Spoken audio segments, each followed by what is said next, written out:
Bismillahirrahmanirrahim. Assalamu alaikum and good morning to all of you, my dear students.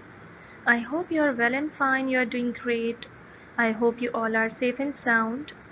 So, I warmly welcome you back to the class of science.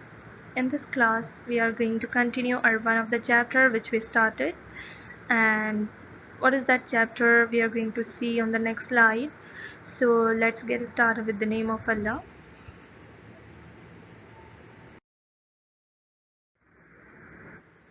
The chapter we started before 2 to 3 weeks, I guess, that was how our brain works, which is our chapter number 4, and it is on page number 27. We started this chapter and we have learned some of the things from this chapter. So let's continue from where we left. Now here comes the bullets of this chapter. So here we are going to see the things to learn from this chapter, from which some of the things we have learned and some of the things are remaining to be learned. And these include component of nervous system. First, in lecture number 1 of this chapter, we learned about nervous system. There are three main components of nervous system: brain, spinal cord, and nerves. Fine. Then we learned about brain and its parts, after which we have learned about spinal cord. Then we started the second lecture of this chapter, in which we have learnt about nerve cells and the types of nerves. This is the third lecture from this chapter, in which we are going to learn about reflex action and sense organs. We are going to see what kind of actions reflex action are, and sense organs.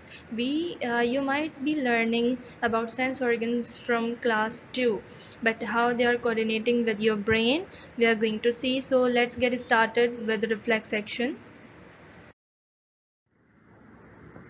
So dear kids, here we are going to start our segment number 1 of today's lecture, and that is reflex action. That is reflex action. In these two pictures, you can observe two different kind of actions. Fine. Number 1 is blinking of eyes, and number 2 is just touching something and getting the finger away from it. Fine. Now see, blinking of eyes do not require any thinking. Blinking of eyes do not require any thinking. We blink our eyes 1,000 times a day. Fine. If we think before blinking, so it can take much time. Apart from this, this is an action that when we touch something that hurts us, okay, so we just get our fingers suddenly away from that. Fine. We do not think that either this thing is good for us or harmful for us or useful for us. We just respond quickly. Fine. So reflex actions are the actions which are automatic and do not require any thinking, and these are called reflex actions or reflexes. If we are using action with this, so it will become reflex action, otherwise it can also be called as reflexes. These actions are automatic and these actions do not require any thinking. A reflex action is an automatic, involuntary, and rapid response to a stimulus. Now, involuntary, I'm gonna repeat here the meaning of involuntary. When we were learning about muscles, we learned that there are three kinds of muscles: voluntary muscles, involuntary muscles, and cardiac muscles, from which involuntary muscles were those muscles which are not under our control. It means they work automatically. They are not under our control. Likewise, reflex action a reflex action is an automatic involuntary action. Fine. And rapid response to a stimulus, that is the rapid response. What is the reflex action?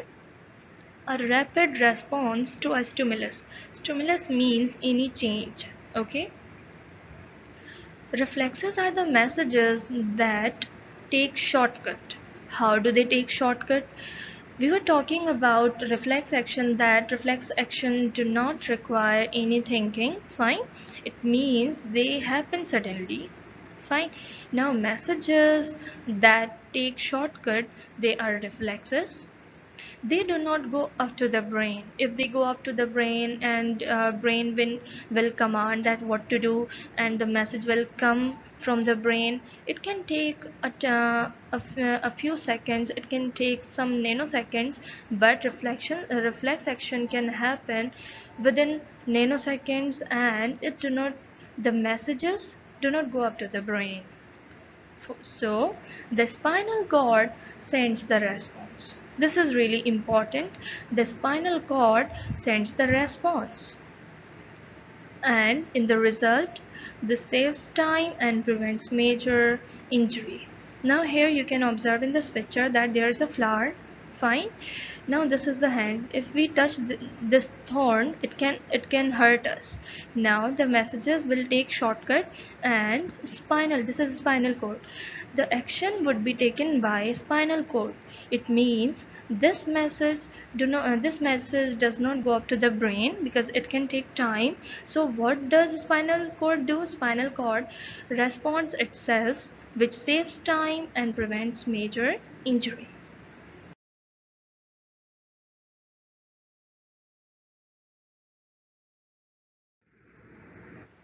Let's move towards the next segment of today's lecture, and that is sense organs, which is going to be the last segment of this chapter.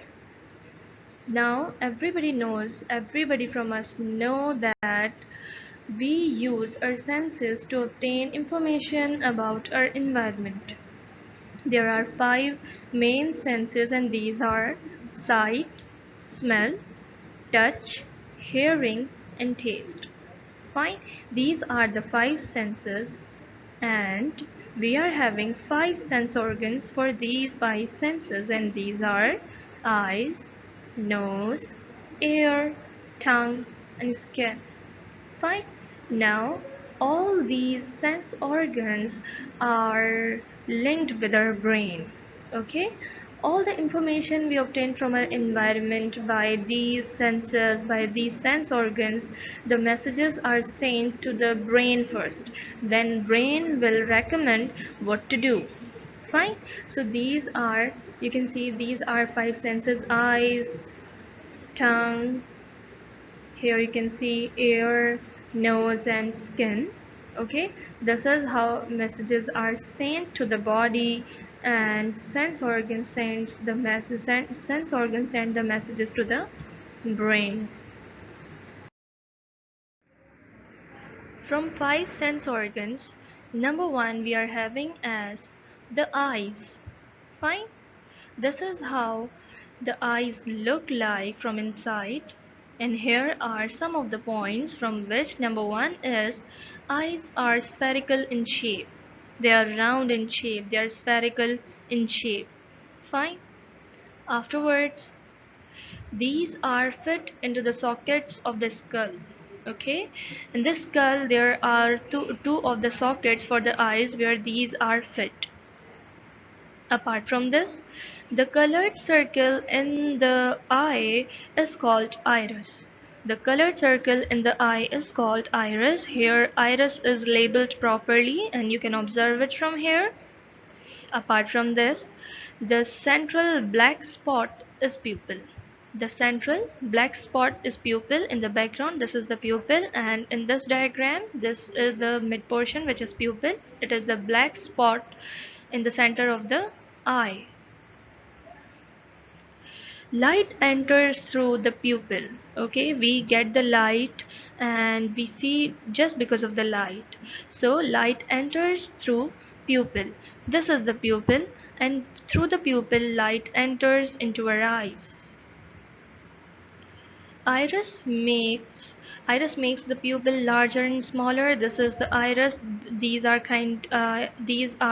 the kind of muscles which can contract. Fine, due to which the size can vary. So iris makes the pupil larger and smaller.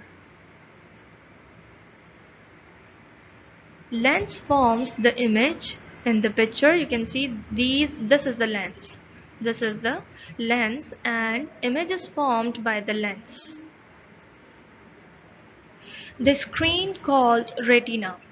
Image is formed on the screen that is called retina, and this is the retina. In retina, the image is formed, and this image is formed by the lens. Okay, light enters through the pupil, then it goes to the lens where the image is formed, and the screen where image is formed. This is the retina. The purpose of the retina is to receive light that the lens has focused. Transparent covering of outer eye is called cornea. This is the cornea, and this is the transparent layer. It is present in outside. This is the outside covering, and this is the outer covering of our eye, and this is transparent. It does not have any color. Eyelashes and eyelids protect our eyes from dust and dirt. Let's move towards the next sense organ of our body, and that is the ear. Okay, this is how the ear is look like. This is the outer ear. Okay, in this picture you can see all parts of the ear. This is how our ear looks like from outside, and this is how your ear looks like from inside. Now here are some of the points regarding ear, and these are: ears detect sound. There are three main parts in our ear, and these are outer ear, middle ear, and inner ear. Okay, outer ear will definitely outer part of the ear, middle one is in mid, inner part is inside. Fine. In this picture you can see this is the outer ear, which is visible to everyone, and if we see after this canal there is a middle ear, and deep inside there is the inner ear. Outer ear is funnel shaped and it collects sound. Middle ear has eardrum. This is the eardrum. Okay, this is a kind of lid which is called eardrum, and this is really important. Okay, and this is really delicate as well. Inner ear has nerve cells that send messages to the brain. Okay, these are the nerves, and inner ear is having the nerves which sends messages to the brain. And inner ear also helps you to keep your balance. Here comes the next sense organ of our body, and that is the nose, and this is how the nose looks like. Okay, upper part of the nose has nerve endings. This is the upper part of the nose, and here are the nerve endings. Nerve endings are sensitive to smell. We smell due to the nerve endings. Okay, we smell due to the nerve endings which are present on the upper side of the nose. When you have blocked nose, no air can reach the nerve endings and you cannot smell. When your nose is blocked, you cannot smell. Why? Because it is blocked and air cannot reach the nerve endings which are at the upper part of your nose. The senses of smell and taste are linked together. Okay, the smell and the senses of smell and taste are linked together. So students, let us start the second last sense organ of the body, and that is the tongue. Okay, here you can observe the tongue from outside, and if we cut the tongue, if we see the inside portion of the tongue, so there are the nerve endings which are attached to the tongue, and they send messages to the brain. Fine. So we are going to know about the tongue now, and here are some of the points, from which number one is we can sense four types of taste. How many types of taste we can sense? We can sense four types of tastes, and these are sweet, sour, salt, and bitter. Therefore, four kinds of nerve endings are there on the tongue. Fine. They are called taste buds. They are called taste buds, and you can see that there are the portions, four different portions on the tongue. Fine. and these are having the taste buds for different taste. Taste buds are grouped together in different areas of the tongue. You can easily see this thing in this picture. Let's move towards the last sense organ of our body, and that is the skin. That is skin, and here are the points. Skin covers the entire surface of our body. Skin covers the entire surface of our body. It protects against injuries and germs. Okay, this is the outermost covering. The skin is the outermost covering which prevents us from injuries and germs. Nerve endings are sensitive to pressure, touch, heat, cold, and pain. Our fingertips have a large number of nerve endings which are sensitive to touch and pain. Okay, these are the fingertips. If you see on the fingertips, there is a great number of nerve endings. There are the great number of nerve cells. So we can say that fingertips are more sensitive. Okay, fingertips are one of the most sensitive part of our body where there is a great number of nerve endings are there. Fine. So what is the skin? Skin is the outermost covering of our entire body which protects us from injuries and germs, and it is sensitive to pressure, touch, heat and cold, and fingertips are having more and more number of nerve endings, okay, which are sensitive to touch and pain. Whoa! These are the five senses: sense of sight, sense of hearing, sense of smell, sense of taste, and sense of touch. These are the eyes. They help you see. Yes, you're using them right now while looking at me. Amazing, isn't it? Your eyes help you to see things. Just like how it will help us to see what's next. These are the ears. They help you hear. Do you hear that? Wonderful music, isn't it? Your ears help you hear. So whenever you hear beautiful things like birds chirping or a car blowing its horn, you know it's your sense of hearing. Ugh, I smell something. Is it coming from the garbage bin outside? This is your nose. It helps you smell different things. It could be something stinky like the garbage or something delicious. Like a mug of hot chocolate. This is your tongue. It helps you taste different kinds of food. Hey, that's a pizza! Mmm, yummy! Whether it's spicy or sour, sweet, or bitter, you know it all because of the sense of taste. And this is your skin. It helps you touch and feel things. When you touch clay and touch wood, do they feel different to you? Does the clay seem soft and smooth and the wood seems hard and rough? Your skin helps you know whether something is hot or cold, liquid or solid, soft or hard.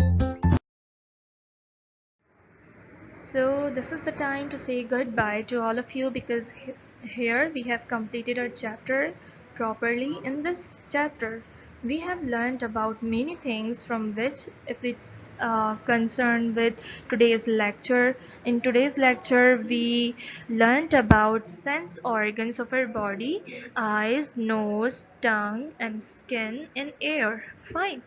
So thank you so much. Inshallah, in the next class we will have some of the review points from this chapter. So take care of yourself and Allah Hafiz.